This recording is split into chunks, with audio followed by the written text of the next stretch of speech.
Hello. Good morning trainees. आइए हम लोग इस क्लास में इलेक्ट्रीशियन फाउंडेशन कोर्स का क्लास नंबर 6 करेंगे। इससे पहले हम लोगों ने 5 क्लास कर चुके हैं जिसमें डीसी जनरेटर के बारे में बताया गया है।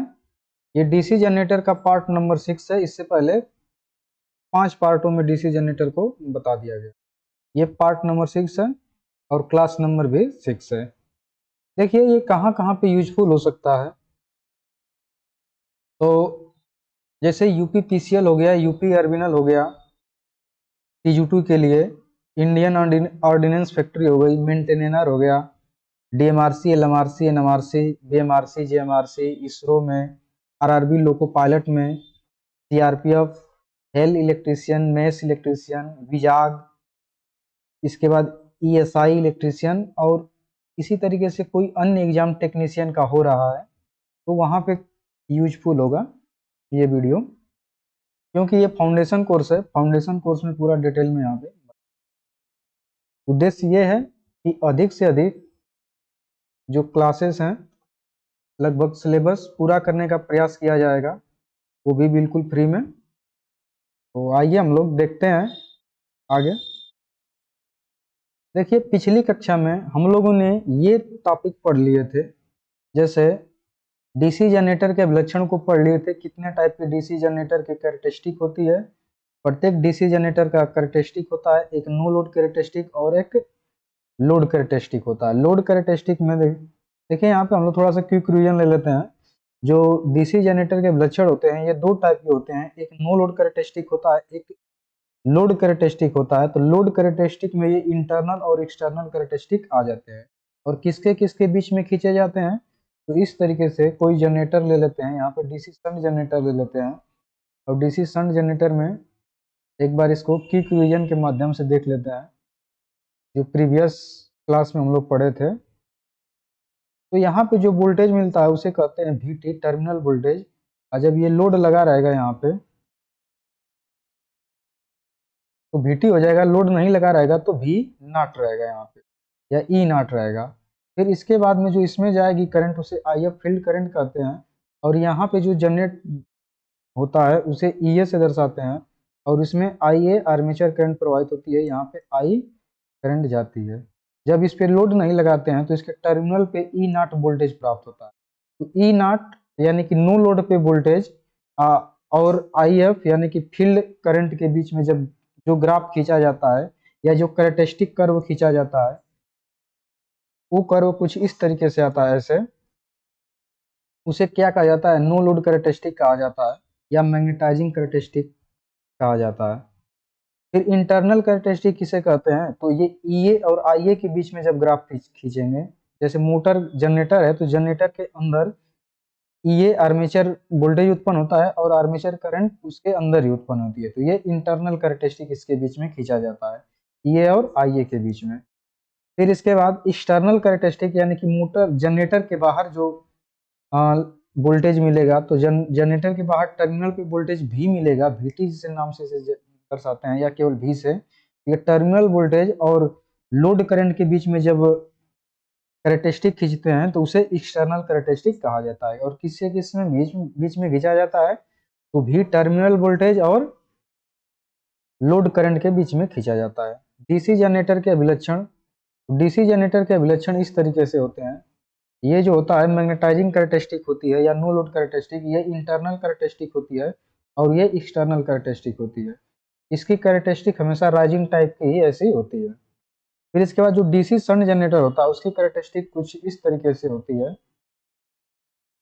ये ई नॉट वोल्टेज है, तो इस पे जब लोड देते हैं तो इसका वोल्टेज थोड़ा सा गिर जाता है इस तरीके से। तो यहाँ पे इसका आर्मेचर रिएक्शन के कारण से और यहाँ पे आर्मेचर रेजिस्टेंस के कारण से इसमें वोल्टेज ड्रॉप थोड़ा सा हो जाता है। इसकी कैरेक्टरिस्टिक ऐसा हो जाता है। और जो सीरीज जनरेटर होता है इसकी कैरेक्टरिस्टिक ऐसी होती है, इसमें आई एफ करंट का मान बढ़ता है तो ये टर्मिनल वोल्टेज भी इसका बढ़ता रहता है, या आई करंट या आई ए करंट का जिसका भी मान बढ़ेगा यहाँ पे टर्मिनल वोल्टेज इसका बढ़ता जाता है डीसी सीरीज जनरेटर का। जबकि अन्य जनरेटरों का वोल्टेज तेजी के साथ। डीसी कंपाउंड जनरेटर के कैरेक्टरिस्टिक कई टाइप के होते हैं। जो डीसी कंपाउंड जनरेटर है वो किस तरह तरीके से कनेक्ट है, लॉन्ग शंट में कनेक्ट है कि शॉर्ट शंट में कनेक्ट है, कि क्यूमुलेटिव टाइप का है कि डिफरेंशियल टाइप का, उस हिसाब से इसके कई कैरेक्टरिस्टिक हो जाते हैं। कोई जो होते हैं ओवर होते हैं, कोई लेवल में होते हैं, कोई थोड़ा कम होते हैं, कोई और ज़्यादा कम हो जाते हैं, कोई बहुत तेज़ी के साथ गिरता है। तो जिसका वोल्टेज बहुत तेज़ी के साथ गिरता है वो डिफरेंशियल कंपाउंड जनरेटर हो जाता है। ये ओवर कंपाउंड होता है, ये लेवल कंपाउंड हो जाता है।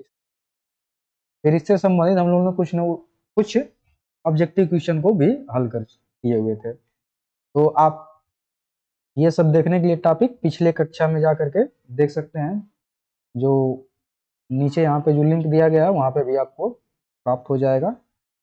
पूरा प्लेलिस्ट की भी लिंक प्राप्त हो जाएगा, वहाँ पे जाके देख सकते हैं। आइए हम लोग आगे देखते हैं आज हम लोग को क्या पढ़ना है। तो आज हम लोगों को क्या पढ़ना है, parallel operation of DC generator. DC generator का समांतर में प्रचालन कैसे किया जाता है, क्या क्या शर्त होनी चाहिए, क्यों पैरेलल में ऑपरेट किया जाता है, इस टॉपिक में पढ़ लेंगे। फिर उसके बाद डीसी जनरेटर को समांतर में प्रचालन के लिए क्या क्या आवश्यक शर्तें होती हैं वो पढ़ेंगे। आर्मेचर रिएक्शन क्या होता है ये पढ़ेंगे। कम्यूटेशन क्या होता है वो पढ़ेंगे। कम्यूटेटर नहीं है, कम्यूटेशन दिक् परिवर्तन। दिक् परिवर्तन क्या होता है, कम्यूटेशन क्या होता है, ये पढ़ लेंगे। ये सब टॉपिक पढ़ के इनसे संबंधित कुछ ऑब्जेक्टिव क्वेश्चन को हल कर लेंगे और ये आज का क्लास यहाँ पे यहीं के लिए समाप्त हो जाएगा। तो आइए हम लोग देखते हैं parallel operation of DC generator. DC generator का समांतर में प्रचालन।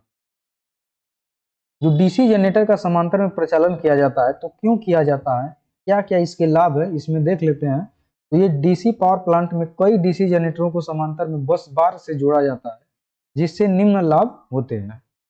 जैसे ये बस बार है, ये प्लस और ये माइनस है, और इधर इनपुट के लिए बहुत आउटपुट इससे बहुत सारी घरों के लिए सप्लाई दे दी गई है जिसको डीसी सप्लाई की आवश्यकता है। तो करते क्या है कि एक डीसी जनरेटर ये पूरे लोड को नहीं ले पाता। ये जो डीसी जनरेटर है ये पूरे लोड को एक नहीं ले पा रहा है, तो दो डीसी जनरेटर पैरेलल में इस तरीके से ऑपरेट करवाने के लिए कुछ कंडीशन होती है, वो कंडीशन हम लोग आगे देखेंगे। ये दो जनरेटर भी यदि लोड नहीं ले पा रहे हैं तो तीसरा जनरेटर लगाएंगे, ये भी नहीं ले रहा है तो और ज्यादा इसी तरीके से पैरेलल में ऑपरेट कराते जाएंगे जिससे लोड की निरंतरता बनी रहे। तो देखिए क्या क्या लाभ है उसको देख लेते हैं। पावर सप्लाई की निरंतरता यानी कंटिन्यूटी बनी रहती है। यदि पैरेलल में ऑपरेट करा देंगे तो पावर सप्लाई की निरंतरता हमेशा बनी रहती है। यदि एक जनरेटर खराब हो जाता है या यहाँ से लोड जो कंज्यूमर हैं लोड और अधिक लेने लगते हैं तो ये सब लोड आपस में क्या कर लेते हैं, डिस्ट्रीब्यूट कर लेते हैं, जिससे ये फायदा होता है कि सप्लाई हमको हमेशा मिलती रहती है, उसकी कंटिन्यूटी बनी रहती है। एक जनरेटर खराब भी हो जाता है तो ये लोड, ये जो जनरेटर हैं ये इसको लोड देते रहते हैं और इसको तब तक खोल करके बना लिया जाता है। फिर इसके बाद दूसरा लाभ क्या है कि दक्षता उच्च हो जाती है। इस प्रकार के ट्रांसमिशन लाइन की दक्षता क्या हो जाती है, उच्च हो जाती है जब इसको पैरेलल में ऑपरेट करवा दिया जाता है। देखभाल एवं मरम्मत में आसानी, देखभाल एवं मरम्मत में भी आसानी हो जाती है। कैसे, जैसे एक जनरेटर ये खराब हो गया तो इसको निकाल लेंगे यहाँ से, तब तक ये दोनों लोड देते रहेंगे और इसको मेंटेनेंस कर देंगे। फिर इसके बाद पावर प्लांट की क्षमता बढ़ाने के लिए, पावर प्लांट की क्षमता बढ़ जाएगी क्योंकि एक जो है मान लीजिए 100 किलोवाट का है और यहाँ पे कंज्यूमर की मांग 120 किलोवाट की हो गई, तो दो जनरेटर लगा देंगे तो ये दोनों जनरेटर आपस में लोड को शेयर कर लेंगे। और अधिक यदि मांग बढ़ती है तो तीसरा जोड़ देंगे। इस तरीके से जोड़ करके प्लांट की क्षमता को बढ़ा लेते हैं। ठीक है, आगे देखते हैं। देखिए आगे है क्या चीज है, ये जो डीसी जनरेटर है उसको समांतर में बस बार से जो जोड़ा गया है उसका यहाँ पे सर्किट डायग्राम दिखाया गया है।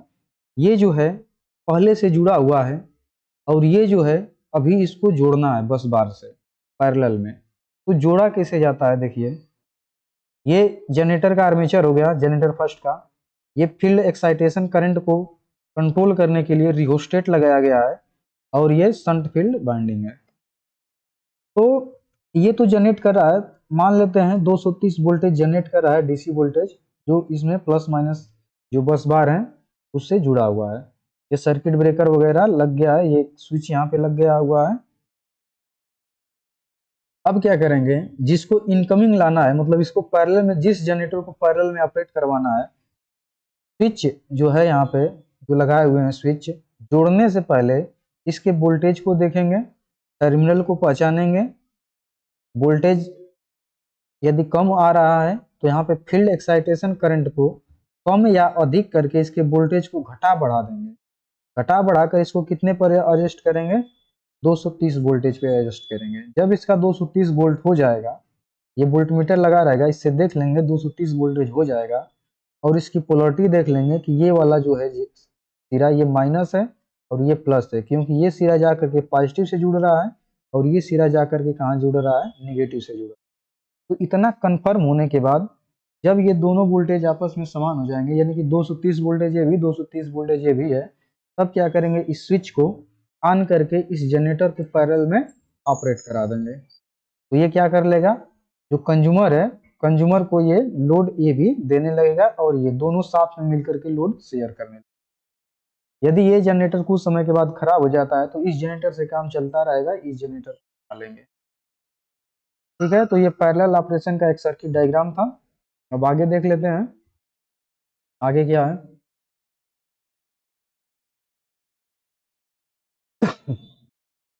डीसी जनरेटर को समांतर में परिचालन के लिए आवश्यक शर्तें क्या क्या होती हैं, इसमें देख लेते हैं। तो डीसी जनरेटर जनरेटर के लिए आवश्यक समांतर परिचालन के लिए आवश्यक शर्त यह होती है कि आउटपुट वोल्टेज समान होना चाहिए। यदि बस बार का वोल्टेज 230 वोल्टेज है तो जो यहाँ पे जनरेटर इसको पैरेलल में जोड़ रहे हैं इसका भी वोल्टेज कितना होना चाहिए, 230 वोल्टेज होना चाहिए। ये शर्त है, एकदम आवश्यक शर्त है।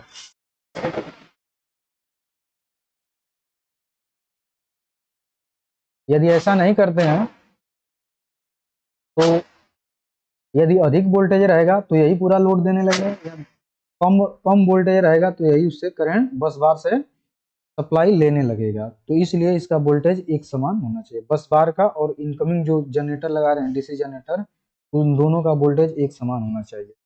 फिर इसके बाद ध्रुवता समान होना चाहिए। ध्रुवता का मतलब कि जो इसमें पॉजिटिव है, ये मान लीजिए पॉजिटिव है, ये निगेटिव है, तो इस जनरेटर का भी टर्मिनल पॉजिटिव टर्मिनल को ही पॉजिटिव में जोड़ेंगे, निगेटिव टर्मिनल को निगेटिव में जोड़ेंगे। तो ये दोनों चीज क्या होनी चाहिए, सेम होनी चाहिए। ये किसके लिए है, डीसी जनरेटर को समांतर में परिचालन करने के लिए आवश्यक है। तो आगे देख लेते हैं, आगे है आर्मेचर रिएक्शन। देखिए आर्मेचर रिएक्शन होता क्या है, तो मुख्य चुंबकीय क्षेत्र फ्लक्स पर आर्मेचर चुंबकीय क्षेत्र फ्लक्स के प्रभाव को आर्मेचर प्रतिक्रिया या आर्मेचर रिएक्शन कहते हैं। मुख्य चुंबकीय क्षेत्र जो होता है, मेन मैग्नेटिक फील्ड क्या होती है, तो ये जनरेटर हो गया और जनरेटर पे एक पोल बना रहेगा इस तरीके से, एन पोल हो गया और एस पोल इधर हो गया, और यहाँ पे आर्मेचर रहेगा। तो जब इस आर्मेचर को घुमाते हैं तो एन पोल इसको काटता है, तो इससे कंडक्टर में विद्युत वाहक बल जनरेट हो जाता है, और जब लोड लगाते हैं तो इसके कंडक्टर में करंट प्रवाहित होने लगती है।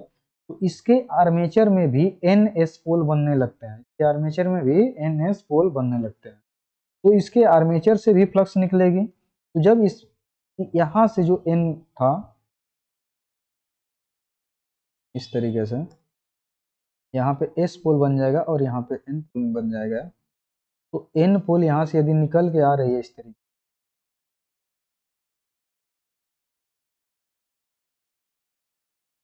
इस तरीके से रहेगा, देखिए एन पोल से फ्लक्स निकल कर आ रही है, एस में प्रवेश कर रही है। तो यदि यहाँ पे जो फ्लक्स बन रही है इसके आर्मेचर में, इसकी डायरेक्शन ऐसे हो जाती है और यहाँ पे ऐसे हो जाएगी, तो यहाँ पे जो जितने भी फ्लक्स निकल कर आएंगे उसको क्या कर देगा, कम कर देगा। तो जब कम कर देगा तो इसी को कह देंगे आर्मेचर रिएक्शन। मतलब कि मुख्य चुंबकीय क्षेत्र फ्लक्स पर, जो मुख्य चुंबकीय क्षेत्र फ्लक्स ये है, जो फील्ड है इसका, आर्मेचर चुंबकीय क्षेत्र का, ये आर्मेचर पे जो चुंबकीय क्षेत्र है इसके प्रभाव को क्या कहते हैं, आर्मेचर रिएक्शन का। ठीक है, आर्मेचर रिएक्शन किसे कहते हैं, मेन चुंबकीय क्षेत्र फ्लक्स पर आर्मेचर द्वारा, जो आर्मेचर पे चुंबकीय फ्लक्स बन रहा है उसके प्रभाव से कुछ इसका चुंबकीय क्षेत्र कम हो जाता है, मेन मैग्नेटिक फील्ड का, उसी को आर्मेचर रिएक्शन कहा जाता है। आगे देख लेते हैं आर्मेचर रिएक्शन कितने टाइप के होते हैं। तो आर्मेचर प्रतिक्रिया दो प्रकार से होती है, आर्मेचर रिएक्शन दो टाइप के हो जाते हैं। एक डीमैग्नेटाइजिंग आर्मेचर रिएक्शन हो जाता है, एक क्रॉस मैग्नेटाइजिंग आर्मेचर रिएक्शन हो जाता है। तो जो डीमैग्नेटाइजिंग आर्मेचर रिएक्शन होता है, ये मुख्य चुंबकीय क्षेत्र, यहाँ पे चुंबकीय रहेगा, मुख्य चुंबकीय क्षेत्र का विरोध करता है। जो डीमैग्नेटाइजिंग आर्मेचर रिएक्शन होता है वो क्या करता है, विरोध करता है। जैसे इस तरीके से ये फील्ड हो गया, ये एन एस पोल हो गए, ये आर्मेचर हो गया। तो जो मेन मैग्नेटिक फील्ड इधर से निकल रही है, एन से निकल करके एस में प्रवेश कर रही है, तो जो आर्मेचर की मैग्नेटिक फील्ड बनती है इस तरीके से, ये इसका डायरेक्टली यदि विरोध करती है तो उसे डीमैग्नेटाइजिंग आर्मेचर रिएक्शन कहा जाता है। ये मेन मैग्नेटिक फील्ड है और ये आर्मेचर मैग्नेटिक फील्ड है, ये दोनों आपस में क्या कर रही हैं, टकरा रही हैं। तो इसको क्या कहेंगे, डीमैग्नेटाइजिंग आर्मेचर रिएक्शन। या क्या करती है, मुख्य चुंबकीय क्षेत्र का विरोध करती है। फिर उसके बाद दूसरा है cross magnetising armature reaction. Cross magnetising armature reaction में क्या होता है, यहाँ पे आर्मेचर का जो फ्लक्स बनता है ये मेन मैग्नेटिक फील्ड को क्रॉस करता है। इस तरीके ये मेन मैग्नेटिक फील्ड है, ये मेन मैग्नेटिक फील्ड है और ये आर्मेचर का फील्ड है, दोनों आपस में क्रॉस करेंगे इस तरीके से, तो उसे क्रॉस मैग्नेटाइजिंग आर्मेचर रिएक्शन कहते हैं। इस पे लिख भी दिया गया है कि यह मुख्य चुंबकीय क्षेत्र को क्रॉस करता है। क्या करता है, मुख्य चुंबकीय क्षेत्र को क्रॉस करता है। कौन क्रॉस करता है, तो आर्मेचर का फ्लक्स क्रॉस करता है। और डीमैग्नेटाइजिंग में मेन मैग्नेटिक फील्ड को आर्मेचर की फ्लक्स क्या करती है, विरोध करती है उसका, इस तरीके से। तो दो टाइप का होगा, याद रहेगा, armature demagnetising armature reaction, cross magnetising armature reaction. आगे देख लेते हैं। ये देखिए यहाँ पे दिखाया गया जो flux created by the armature current. Armature के द्वारा, जो ये आर्मेचर दिखाया गया है इसके द्वारा एक फ्लक्स का निर्माण होता है, उसी फ्लक्स को यहाँ पे दिखाया गया है। ये जो क्रॉस सिरा दिखाया गया है इसका मतलब ये है कि यहाँ से करंट अंदर जा रही है, और इसका क्या मतलब है, डॉट का मतलब यहाँ से करंट आ रही है। इसको समझने के लिए जैसे ये ट्रेन होती है, जो जब ट्रेन आती है तो एक बत्ती जलती है जो गोल दिखती है, डॉट जैसा दिखती है। तो ट्रेन आ रही है मतलब करंट आ रही है, तो ये डॉट से दर्शाते हैं। क्रॉस का मतलब कि जब ट्रेन जाती है तो वहां पे देखेंगे तो पीछे क्रॉस लिखा रहता है ऐसे। तो जा रही है तो इसका मतलब कि यहाँ पे करंट जा रही है। तो जब करंट जाएगी तो उसे क्रॉस से दिखाएंगे, जब आ रही है तो उसको डॉट से ऐसे दिखा दिया जाता है। तो जब यहाँ पे रूल लगाएंगे किसका, अंगूठे का रूल लगाएंगे, तो अंगूठे का रूल क्या होता है, इस तरीके से यदि कोई चालक है जिसमें करंट इस डायरेक्शन में प्रवाहित हो रही है, तो यदि हम दाएं हाथ से पकड़ेंगे तो अंगूठा करंट की दिशा को दर्शाएगा, तो जो इस तरीके से मुड़ी हुई उंगलियां होती हैं वो फ्लक्स की दिशा को दर्शाएंगे। तो यहाँ पे लगाएंगे तो करंट अंदर जा रही है, तो फ्लक्स की दिशा कैसे दिखाएगा, इसी तरीके से दिखाएगा। तो ये दिखा दिया, फ्लक्स इस तरीके से इसमें जनरेट हो रही है, काम कर रही है। फिर इसके बाद जब यहाँ पे लगाएंगे ये अंगूठे का नियम, तो यहाँ से करंट क्या कर रही है, सॉरी इसमें जो आ रही है ना, तो जब आएगी तो इस तरीके से लगाएंगे तो ऐसे हो जाएगा, और जब जा रही है तो अंगूठे का नियम लगाएंगे तो प्लस इस तरीके से बनने लगेगी। तो ये केवल आर्मेचर का दिखाया गया है अलग अलग। फिर इसके बाद एक फील्ड का दिखा दिया गया है, एन से हमेशा फ्लक्स निकल कर एस में जाती है। यहाँ पे देखिए दोनों को अलग अलग दिखाने का मकसद ये है, दोनों अलग अलग कभी भी नहीं होंगे, क्योंकि दोनों का कंबाइंड मिक्सचर इस तरीके से आता है, कंबाइंड करके वर्क करती है डीसी मशीन। लेकिन यहाँ पे समझने के लिए इसको अलग अलग दिखाया गया है। तो ये आर्मेचर कोर के लिए दिखाया गया है, आर्मेचर कोर में फ्लक्स कैसी बनती है। फिर इसमें फील्ड में देखिए कैसी बनती है फ्लक्स। तो एन से फ्लक्स निकलेगी और एस में क्या करेगी, प्रवेश करेगी। तो एन से फ्लक्स जब निकल रही है इस तरीके से, एन से निकल गई एस में प्रवेश कर गई, तो ये आर्मेचर में से होते हुए जा रही है, तो इसमें आर्मेचर में भी फ्लक्स बनेगी। तो दोनों का जब कंबाइंड करते हैं तो होता क्या है, यहाँ पे देखेंगे ध्यान से,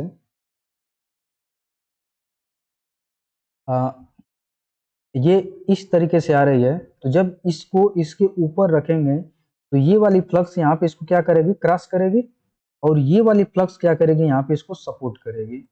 तो इधर फ्लक्सों की संख्या अधिक हो जाएगी, तो ये अधिक सघन हो जाएगा टीपीटी पे, यानी कि टिपिंग पोल टिप, टिपिंग पोल टिप पे फ्लक्सों की संख्या यहाँ पे क्या हो जाएगी, अधिक हो जाएगी, इसकी मात्रा अधिक हो जाएगी। जबकि यहाँ पे देखेंगे ध्यान से तो यहाँ पे भी क्रॉस मैग्नेटाइजिंग आर्मेचर रिएक्शन हो रहा है क्रॉस मैग्नेटाइजिंग, क्योंकि ये देखिए यहाँ पे नीचे आ रहा है तो यहाँ पे नीचे क्रॉस कर गया।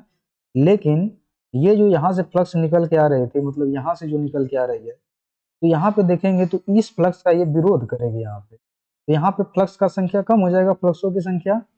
इसे क्या कहते हैं, लीडिंग पोल टिप कहते हैं इसको, LPT लीडिंग पोल टिप। यहाँ पे देखेंगे तो यहाँ पे फ्लक्सों की संख्या कम हो गई है, यहाँ पे अधिक है, यहाँ पे कम हो गई है, और ये अपने डायरेक्शन को इस तरीके से चेंज कर दे रही है।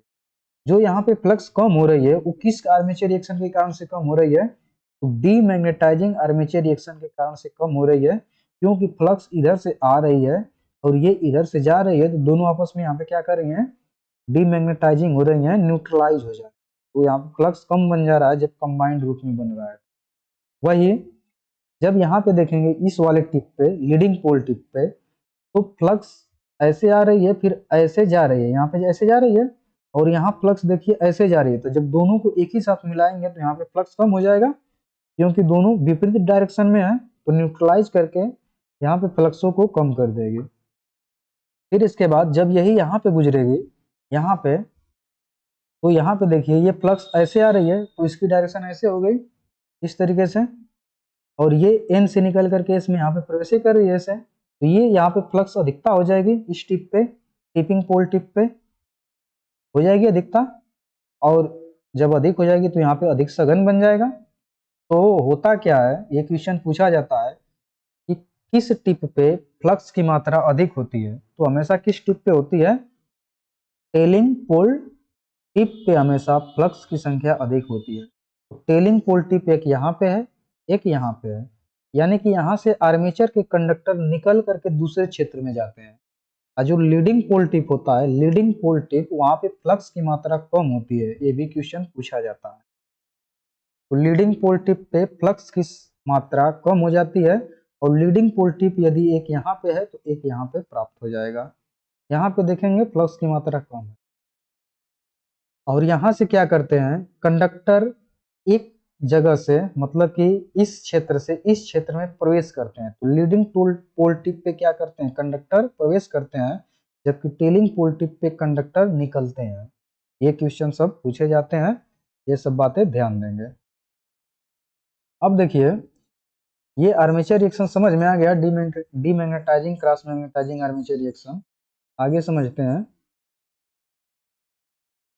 देखिए आगे अब ये GNA है, यानी कि जियोमेट्रिकल न्यूट्रल एक्सिस, यानी कि इस क्षेत्र में यहाँ पे ये बीच में N और S है, दोनों के बीच का क्षेत्र ये जो है ये जियोमेट्रिकल न्यूट्रल एक्सिस कहलाता है। यहाँ पे शून्य मतलब की तीव्रता होती है, जो फ्लक्स होती है उसकी तीव्रता यहाँ पे, ये MNA है, मैग्नेटिक न्यूट्रल एक्सिस है। जो MNA होती है इसकी डायरेक्शन हमेशा चेंज होती रहती है, जबकि GNA की डायरेक्शन कभी भी चेंज नहीं होती है, मतलब इसकी स्थिति जो होती है GNA की, ये हमेशा एक समान बनी रहती है, जबकि MNA मैग्नेटिक न्यूट्रल एक्सिस की स्थिति लोड के अनुसार चेंज होती रहती है।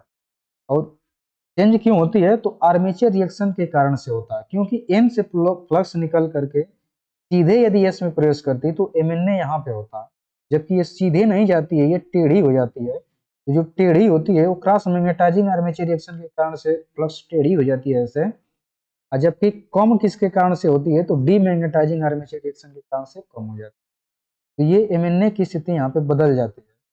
तो जब इसको टार्क के रूप में देखते हैं तो इस तरीके से होता है, ये जो मैग्नेटाइजिंग आर्मेचर रिएक्शन उस पर जो हो रहा है, मैग्नेट यानी कि फील्ड, मेन फील्ड है, ये मेन फील्ड है और ये आर्मेचर की फील्ड है। मेन फील्ड यहाँ पे देख रहे हैं इस तरीके से है, और ये आर्मेचर की फील्ड इस डायरेक्शन में दिख रही है। ये आर्मेचर फील्ड है और ये मेन फील्ड है, और जब दोनों का रिजल्टेंट निकाला जाता है तो कुछ इस तरीके से रिजल्टेंट निकल कर आता है, जो इस पे फोर्स लगता है।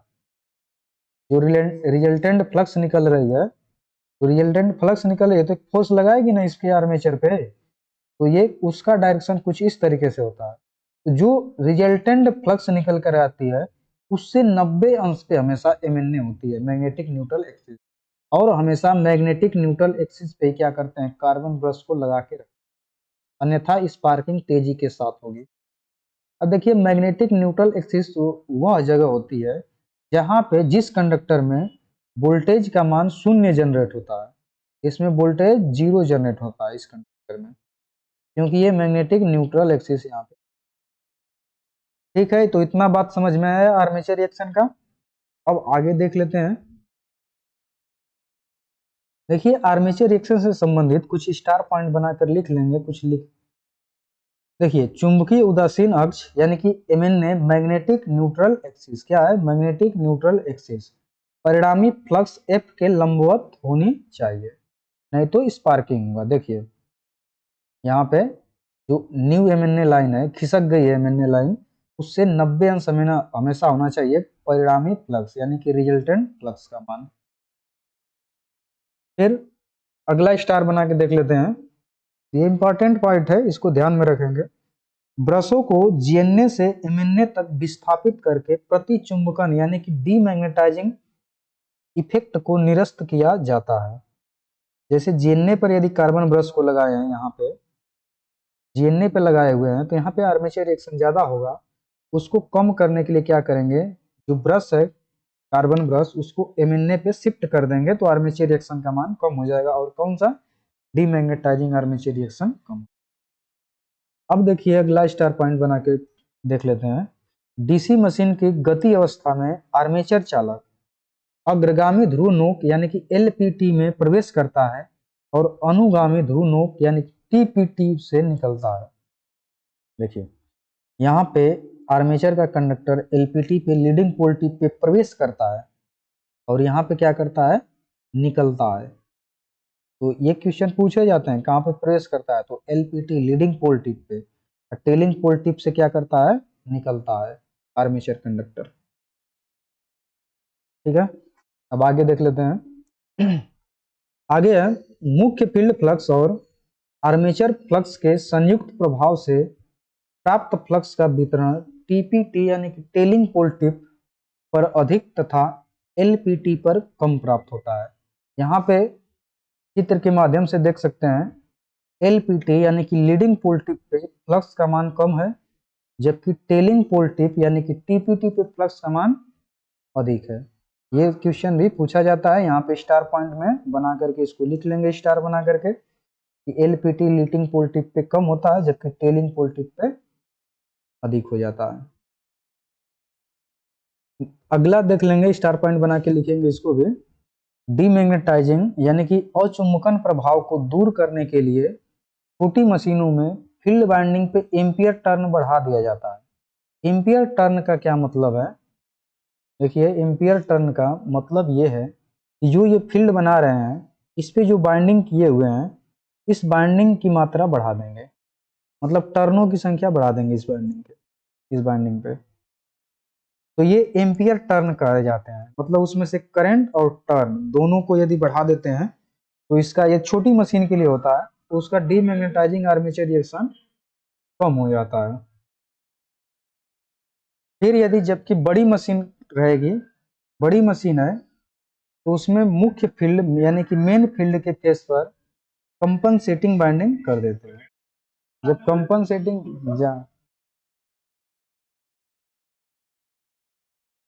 कंपनसेटिंग बाइंडिंग करके डीमैग्नेटाइजिंग आर्मेचर रिएक्शन को कम कर देते हैं।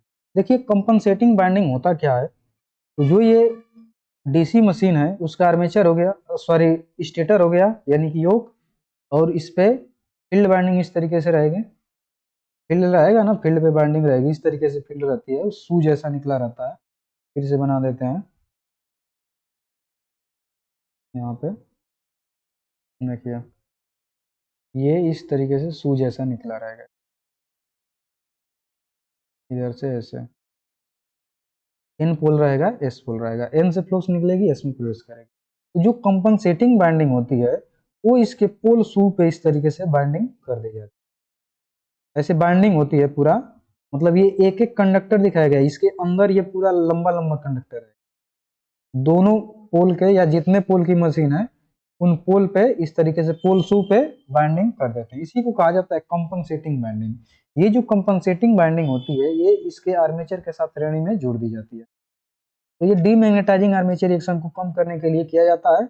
बड़ी मशीनों के लिए उसके फेस पे क्या कर दिया जाता है, कंपनसेटिंग बाइंडिंग कर दिया जाता है, जबकि छोटी मशीनों के लिए एम्पीयर टर्न को बढ़ा करके डीमैग्नेटाइजिंग आर्मेचर रिएक्शन को कम कर देते हैं। आगे देख लेते हैं।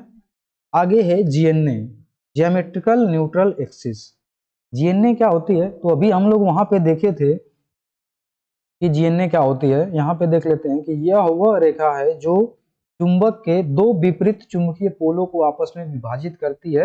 यह हमेशा स्थिर होती है। जैसे इस तरीके से यदि कोई एन-एस पोल बना हुआ है तो इसको दो बराबर भाग में बांट देती है, उसी को ज्योमेट्रिकल न्यूट्रल एक्सिस कहते हैं। और इस पे जो चुंबक की तीव्रता होती है वो शून्य होती है। यहाँ पे यदि बीचों बीच कोई चुंबक है, उसके बीचों बीच जाएंगे लेकर के कोई कील वगैरह, उस पर कोई फोर्स लगा करके उसको खींचेगा नहीं, क्योंकि यहाँ पे न्यूट्रल होता है, कोई चुंबकीय क्षेत्र नहीं होती। तो इसी को क्या कहते हैं, जीएनए कहा जाता है, जीएनए कहा जाता है। जो हम लोग आगे वहां पे देखे थे जीएनए लाइन को, जो बीचों बीच थे। यहाँ पे देखिए, यहाँ पे ये चीज है जीएनओ बीचों बीच में, इसे ही कहा जाता है ज्योमेट्रिकल न्यूट्रल एक्सिस। ये बात समझ में आई। अब आगे देख लेते हैं MNA, magnetic neutral axis. Magnetic neutral axis, तो यह वह रेखा है जो पास पास वाले दो विपरीत चुंबकीय पोलों की चुंबकीय रेखाओं के लंबवत होती है। इस जगह पर कंडक्टर न्यूट्रल होते हैं, इसलिए ब्रश को हमेशा इसी रेखा पर रखा जाता है। देखिए, जो जीएनए और एमएनए होते हैं दोनों लगभग सेम हैं, लेकिन जो मैग्नेटिक न्यूट्रल एक्सिस होती है, जब आर्मेचर रिएक्शन होता है तो ये इसकी स्थिति बदल जाती है। इस तरीके से ये यदि ये सीधा सीधा जाता तो ये एमएनए जीएनए पे ही होता, लेकिन आर्मेचर रिएक्शन के कारण से इसकी फ्लक्स की जो डायरेक्शन है इस तरीके से चेंज हो जा रही है, तो इसकी एमएनए चेंज होकर के यहाँ पे चली जाती है। तो ये भी क्या करती है, इस पोल को दो बराबर भाग में ही बांटती है। ठीक है, और हमेशा कहाँ पे लगाते हैं, एमएनए पे कार्बन ब्रश को लगाया जाता है। कार्बन ब्रश को हमेशा एमएनए पे लगाते हैं, मैग्नेटिक न्यूट्रल एक्सिस पे। ये बात ध्यान देंगे। ये हो गया एमएनए, मैग्नेटिक न्यूट्रल एक्सिस। अब आगे देख लेते हैं कम्यूटेशन क्या होता है। कम्यूटेटर यहाँ पे नहीं है, कम्यूटेशन है। तो कम्यूटेशन क्या होता है, तो देख लेते हैं। यहाँ पे डीसी जनरेटर की आर्मेचर वाइंडिंग में प्रेरित उत्पन्न प्रत्यावर्ती धारा को कम्यूटेटर तथा ब्रश, यहाँ पे रहेगा ब्रश, ये नहीं रहेगा, ब्रश रहेगा, ब्रश की सहायता से डिस्ट धारा में बदलकर बाह्य परिपथ अर्थात भार यानी लोड को प्रदान किया जाता है। इस संपूर्ण प्रक्रिया को दिक् परिवर्तन यानी कि कम्यूटेशन कहा जाता है। दिक् परिवर्तन का मतलब दिशा परिवर्तन। तो जो समय लग रहा है और वहां पे जो इस बदल रहा है उसी को क्या कहते हैं, कम्यूटेशन कहते हैं। और जिस साधन डिवाइस द्वारा यह प्रक्रिया संपन्न की जाती है उसे दिक् परिवर्तक यानी कि कम्यूटेटर कहा जाता है। कम्यूटेटर डिवाइस है जो एसी को डीसी में कन्वर्ट कर रही है, या दिष्ट प्रत्यावर्ती धारा को दिष्ट धारा में बदल रही है। कम्यूटेशन क्या है, वह प्रक्रिया है जिसके थ्रू एसी को डीसी में बदला जा रहा है, प्रोसेस है कम्यूटेशन। कम्यूटेशन क्या है, प्रोसेस है। जबकि कम्यूटेटर क्या चीज है, डिवाइस है जो एसी को डीसी में कन्वर्ट कर रही है। ठीक है, तो ये कम्यूटेशन समझ में आया, दिक् परिवर्तन।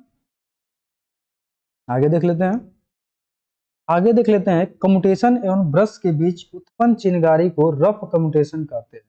देखिए, यदि कम्यूटेटर है, कम्यूटेशन नहीं, कम्यूटेटर, ये आर्मेचर हो गया ऐसे, यहाँ पे कम्यूटेटर हो गया इस तरीके से, और यहाँ पे कार्बन ब्रश हो गया। इसमें एसी जनरेट होगा इसके आर्मेचर में। तो जब एसी जनरेट होगा तो इसकी बाइंडिंग सब इस कम्यूटेटर के सेगमेंट से जुड़े रहेंगे, जो हार्ड रन कॉपर के बने रहते हैं, इनसे जुड़े रहेंगे, कम्यूटेटर राइजर के माध्यम से जुड़े रहेंगे। ये हो गया कार्बन ब्रश। होता क्या है कि जब ये एक सेगमेंट जो होता है इस कार्बन ब्रश के पास आता है और यहाँ से यहाँ जब जाता है, तो इस सेगमेंट से इस सेगमेंट में जाने पर यहाँ पे स्पार्किंग होने लगती है। तो यदि स्पार्किंग होगी तो उसे रफ कम्यूटेशन कहा जाता है, और यदि स्पार्किंग नहीं होगी तो उसे स्मूथ कम्यूटेशन कहा जाता है। तो यदि चिंगारी उत्पन्न हो रही है तो रफ कम्यूटेशन हो गया। अब इसको दूर करने के लिए कुछ उपाय हैं, उसको देख लेते हैं क्या क्या उपाय हैं। पहला उपाय क्या है, कम्यूटेटर तथा क्वाइल के सिरों के बीच प्रतिरोध तार लगा करके, जो इस आर्मेचर में बाइंडिंग जो किए थे, इसमें से जो तार लेकर आ रहे थे, जो बाइंडिंग वाले वायर था उसको लेकर आ रहे थे, तो कम्यूटेटर से जोड़ रहे थे, तो कम्यूटेटर और इस बाइंडिंग तार के बीच में एक प्रतिरोध जोड़ देते हैं कम मान का, और पावर रेटिंग अधिक रहेगी, प्रतिरोध कम रहेगा। इसको जोड़ देने से कम्यूटेशन सभी में जोड़ना रहेगा, सभी में इसी तरीके से सभी में प्रतिरोध तार जोड़ देंगे तो कम्यूटेशन थोड़ा कम हो जाता है। रफ कम्यूटेशन जो चिंगारी उत्पन्न हो रहे थे वो समाप्त हो जाता है। अन्यथा दूर करने का और उपाय है उच्च प्रतिरोध ब्रश प्रयोग करके। जो ब्रश यहाँ पे लगा रहे थे कार्बन प्रतिरोध, तो इसका प्रतिरोध क्या करेंगे, बढ़ा देंगे। जो कार्बन ब्रश लगा रहे हैं इसका प्रतिरोध बढ़ा देंगे, तभी भी स्पार्किंग कम हो जाएगी। अन्यथा क्या करेंगे, मुख्य पोल के बीच में इंटरपोल लगा देंगे। जो मेन मैग्नेटिक पोल था इस तरीके से, जो ये हो गया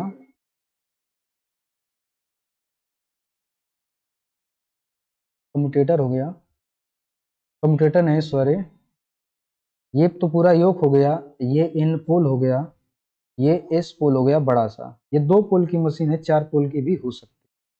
तो इंटरपोल हमें जानना है, इंटरपोल होता क्या है। तो जो इंटरपोल होते हैं, इन दोनों पोलों के बीच में छोटे छोटे इस तरीके से पोल लगा देते हैं, तो इसी को क्या कहते हैं, इंटरपोल कहते हैं। इसको इसको इंटरपोल कहेंगे। यस हो जाएगा, यहाँ पे एन हो जाएगा, इसे इंटरपोल कहा जाता है। तो ये कम्यूटेशन को दूर करने के लिए, रफ कम्यूटेशन चिंगारी उत्पन्न हो रही है तो वहां पे हम लोग इंटरपोल लगा करके इसको खत्म। और इंटरपोल कहाँ लगा रहता है, तो बड़े बड़े पोलों के बीच में छोटे छोटे पोलों को लगा देते हैं, तो वो इंटरपोल कहलाते हैं। और ये आर्मेचर के साथ सीरीज में जुड़े रहते हैं, न कि इस फील्ड के साथ। आर्मेचर के साथ क्या रहते हैं, सीरीज में जुड़े रहते हैं। इतना बात ध्यान रहे। आगे देख लेते हैं।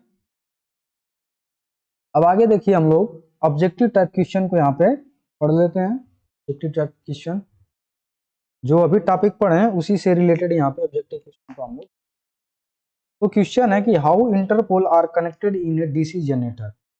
डीसी जनरेटर में इंटरपोल कैसे जुड़े होते हैं। तो डीसी जनरेटर में इंटरपोल कैसे जुड़े होते हैं, आर्मेचर के साथ श्रेणी में जुड़े होते हैं, इन सीरीज विथ आर्मेचर। तो इसका सही ऑप्शन ये हो जाएगा। अगला क्वेश्चन देख लेते हैं। अगला क्वेश्चन है which voltage drop is indicated in the portion marked as X. इस वोल्टेज ड्रॉप को एक्स के रूप में चिन्हित किया गया है। जो एक्स ये दिखाया गया है, ये वोल्टेज ड्रॉप किसके कारण से हो रहा है, तो आर्मेचर रिएक्शन के कारण से हो रहा है। तो इसका सही आंसर क्या हो जाएगा, आर्मेचर रिएक्शन। अगला क्वेश्चन देख लेते हैं। अगला क्वेश्चन है why compensating binding is provided in large DC generator. बड़े डीसी जनरेटर में कंपनसेटिंग बाइंडिंग है, घुमावदार क्षतिपूर्ति को कंपनसेटिंग बाइंडिंग कहते हैं। कंपनसेटिंग बाइंडिंग क्यों प्रदान की जाती है, तो क्यों प्रदान की जाती है, कनेक्ट मोर लोड गलत ऑप्शन है, रिड्यूस कम्यूटेशन इफेक्ट गलत है, neutralise armature reaction effect. Armature reaction के प्रभाव को कम करने के लिए क्या किया जाता है, कंपनसेटिंग बाइंडिंग को कर दिया जाता है। और कंपनसेटिंग बाइंडिंग किसको कम करती है, तो डीमैग्नेटाइजिंग आर्मेचर रिएक्शन को कम कर देती है। तो इसका सही ऑप्शन क्या हो जाएगा, सी हो जाएगा। अगला क्वेश्चन देख लेते हैं। अगला क्वेश्चन है what is the purpose of compensating winding in DC generator. DC generator में कंपनसेटिंग बाइंडिंग का उद्देश्य क्या है। डीसी जनरेटर में कंपनसेटिंग बाइंडिंग का क्या उद्देश्य होता है, minimise rough commutation, maintain constant voltage output voltage, या न्यूट्रलाइज द डीमैग्नेटाइजिंग इफेक्ट। तो यही होगा, सी ऑप्शन सही हो जाएगा, neutralise the demagnetising effect. Demagnetising प्रभाव को कम करने के लिए कंपनसेटिंग बाइंडिंग को किया जाता है। और कंपनसेटिंग बाइंडिंग कहाँ पे किया जाता है, तो कंपनसेटिंग बाइंडिंग उसके पोल शू पे कर दिया जाता है यहाँ पे, इस तरीके से यहीं पे कर देते हैं पोल शू पे कंपनसेटिंग बाइंडिंग को। अगला क्वेश्चन देख लेते हैं। अगला क्वेश्चन है what is the causes for heavy sparking in brushes of DC generator. DC generator के ब्रश में भारी स्पार्किंग का कारण क्या है। देखिए कोई डीसी जनरेटर है उसमें भारी स्पार्किंग हो रही है, तो उस भारी स्पार्किंग का क्या कारण हो सकता है ये बताना है। तो ऑप्शन है शॉर्ट सर्किट इन फील्ड, नहीं। Short circuit in armature binding, नहीं। एमएनए तथा जीएनए पोजीशन चेंज, एमएनए और जीएनए की स्थिति बदल गई है, तो इसका सही ऑप्शन यही हो जाएगा। एमएनए से जो जीएनए है ज्योमेट्रिकल न्यूट्रल एक्सिस, उससे एमएनए खिसक जाएगा तो कार्बन ब्रश को भी खिसकाना पड़ेगा, अन्यथा वहां पे भारी स्पार्किंग हो जाएगी। तो इसका सही ऑप्शन सी है। अगला क्वेश्चन देखते हैं। अगला क्वेश्चन है what is the effect of rough commutation in DC generator. DC generator में रफ कम्यूटेशन किस प्रभाव के कारण से उत्पन्न होता है। तो किस प्रभाव के कारण से होता है rough commutation. Heavy sparking in the brushes, brush में भारी स्पार्किंग के कारण, या टर्मिनल वोल्टेज कम हो गया है, या voltage drop of brushes increase, यानी कि ब्रश पे वोल्टेज ड्रॉप अधिक हो रहा है, या terminal voltage reduce considerably, terminal voltage तेजी के साथ क्या कर रहा है, रिड्यूज हो रहा है। तो इस सब गलत है, ये भी गलत है, ये भी गलत है। हैवी स्पार्किंग जब होता है तो उसे क्या कहते हैं, रफ कम्यूटेशन कहा जाता है। तो सही ऑप्शन ए हो जाएगा। अगला क्वेश्चन देख लेते हैं। अगला क्वेश्चन है which condition to be satisfied before parallel operation of DC generator.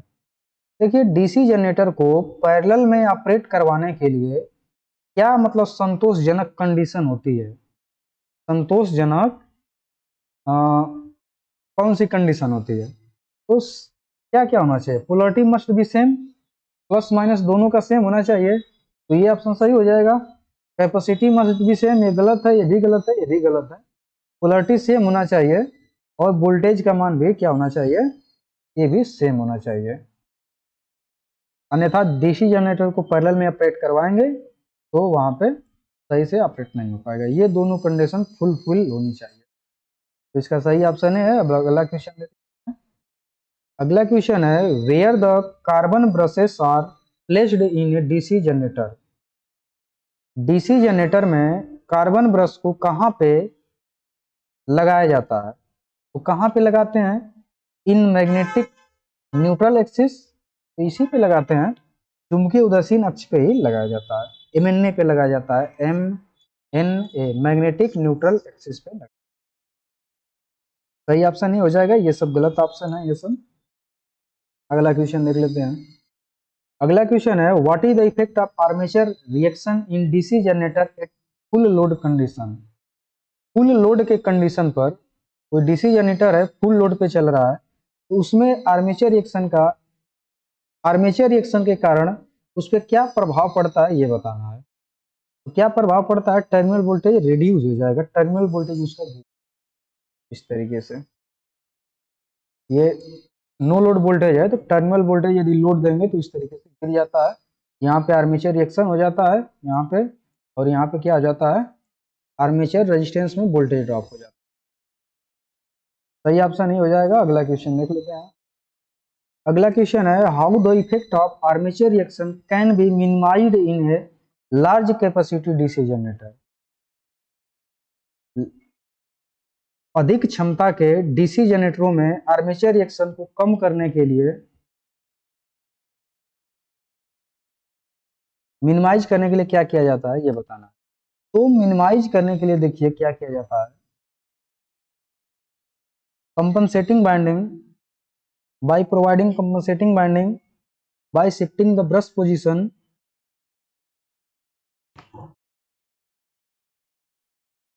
फिर है by providing interpole, by increasing the brush contact resistance. तो क्या करते हैं, ज्यादा मतलब कि यदि कैपेसिटी का है तो वहां पे हम लोग कौन सा प्रोवाइड करते हैं, कंपनसेटिंग बाइंडिंग को प्रोवाइड करते हैं। कंपनसेटिंग बाइंडिंग उसके पोल शू पे क्या कर देते हैं, इस तरीके से कर देते हैं, तो आर्मेचर रिएक्शन क्या हो जाता है, न्यूट्रलाइज हो जाता है, कम हो जाता है। अगला क्वेश्चन देखते हैं। अगला क्वेश्चन है how the compensating winding is connected in DC generator. DC generator में आर्मेचर सॉरी कंपनसेटिंग वाइंडिंग कैसे जुड़ी होती है, तो ऑप्शन है इन सीरीज विथ आर्मेचर, तो यही ऑप्शन सही हो जाएगा। आर्मेचर के सीरीज में ही कंपनसेटिंग वाइंडिंग को जोड़ा जाता है, जो पोल शू पे की जाती है यहाँ पे। अगला क्वेश्चन देख लेते हैं। देखिए इतना ही क्वेश्चन है। अब हम लोग इस सेशन को यहीं पे स्टॉप करेंगे और नेक्स्ट क्लास में जो अगली कक्षा होगी, नेक्स्ट सेशन होगा, उसमें हम लोग ये टॉपिक को कवर करेंगे, जो इस प्रकार से है कि losses of DC generator, sorry हाँ डीसी मशीन की हानियां क्या क्या हैं, डीसी मशीन में कितने टाइप की हानियां होती हैं, ये पढ़ लेंगे। फिर इसके बाद इफिशियंसी ऑफ डीसी जनरेटर की दक्षता कितनी होती है, कैसे निकाली जाती है, इसको पढ़ेंगे। फिर ये पढ़ेंगे कंडीशन फॉर मैक्सिमम इफिशियंसी, उच्चतम दक्षता प्राप्त करने के लिए क्या कंडीशन होनी चाहिए डीसी मशीन में, ये पढ़ लेंगे। फिर इसमें पावर फ्लो डायग्राम पढ़ लेंगे कि पावर का फ्लो किस तरीके से डीसी मशीन में होता है, मैकेनिकल एनर्जी कैसे कन्वर्ट होती है, कहाँ पे कन्वर्ट होती है, कहाँ कहाँ पे लॉसेस होता है, ये पावर फ्लो डायग्राम में पढ़ लेंगे। फिर इसके बाद ये सब टॉपिक पढ़ने के बाद हम लोग ऑब्जेक्टिव टाइप क्वेश्चन को पढ़ेंगे, जो इसी से रिलेटेड ऑब्जेक्टिव टाइप क्वेश्चन कहेंगे। तो ये आज के लिए इतना ही रहेगा। बाकी की क्लास देखने के लिए आप लोग जो नीचे लिंक दिया गया है वहां पे जाके देख लेंगे, चैनल को सब्सक्राइब कर लेंगे, जिससे जो भी वीडियो बनाएंगे आपको तुरंत नोटिफिकेशन मिल जाएगा और समय रहते आप उसको देख करके अपना लाभ उठा सकते हैं। ठीक है, धन्यवाद।